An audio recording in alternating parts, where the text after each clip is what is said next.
So then we are back with more understanding from the time of the Second Tabernacle service. Is a refined and the Aramaic English translation of the word. This translation comes from the original manuscripts of the prophets of the Israelic lineage. So then we can understand the time of the end. As per Yeshayahu the prophet, we find then a layer of understanding related with the spring feast, autumn feast, and returning of the cities of the Messiah laid waste for many centuries. During this time where the nations then are lining up themselves for the time of the trade of the end, obviously the time of the dragon after 09 until prior of the time of the autumn feast, we find then the nations lining up themselves, and then interestingly the Eastern Kingdom known as China, Northern Kingdom, Soviet Union, and the Southern Kingdom, Africa, these are the designers of the time of the restoration period. There are other countries involved, otherwise then would not be part of the system as a whole. BRICS also includes then India and Brazil and many other countries yet coming. So then, during this time where we are then more acquainted with the inclusion of other countries, then United States is a nation that was then generated or then became part of the world's system roughly a couple hundred years ago. It was the last couple hundred years of the time of the seat, started in 1009. So England has led the world for 800, America then 200 years roughly, and then ended the time of the seat. So then, understandably, when the Yeshayahu the prophet was explaining during his time, he was not only speaking of tabernacling, he was speaking also of his time, of the politics of his time, plus he was explaining then the future understanding of tabernacling and the Gentile level at the same time. Not only this, he was explaining then the spring feast, autumn feast, the restoration period, from a time where he was roughly 700 years prior of the completion of the spring feast. So then, in America we find then our country unfortunately going around the world making talks and then mesmerizing the world from a time where we don't belong anymore amongst the designers of the time of the restoration period, namely China, Soviet Union, and Africa.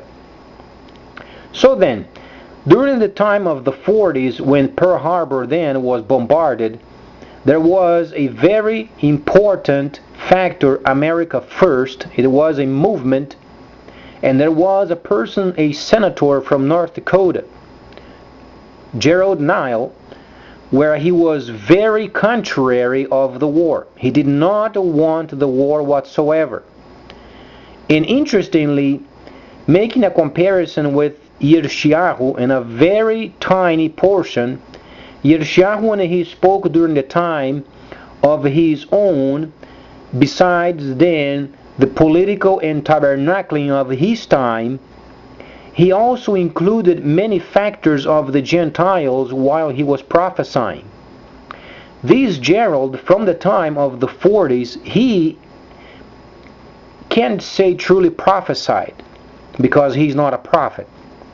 However, he said a few layers of his time there is then absolutely particularly involved with our time of the restoration period. What he said during the time he was then involved with the first America, he said very precisely, America does not want war anymore in any involvement with the wars in the world. Those were such important and profound words he spoke, because during this time of the restoration period, we find then new designers designing then the time of the trade of the end. In our country, America has no part amongst the designers. The part of the America is simply then withdrawing from the world, retrieving from the world, and rebuilding. So what the senator of North Dakota said during the 40s was absolutely precise. Understandably, America must be rebuilt as per then the performance of America prior of the Great Second World War. If you study, you can understand. Though his words were very explicit during his time, it was not pertaining of his time. He spoke those words not knowingly. It would come a time where then his words would become absolutely precisely involved with a layer of our time. So then, absolutely certainly he was not a prophet, but he spoke a layer of understanding absolutely precise during this time of the restoration period. So then, North Dakota has a very important objective. They have the responsibility of removing America of every conflict of this planet.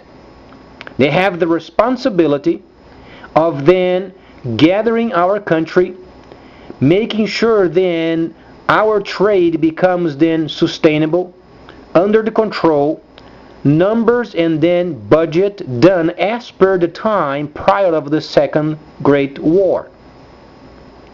Because with the same tenacity Gerald was working during his time.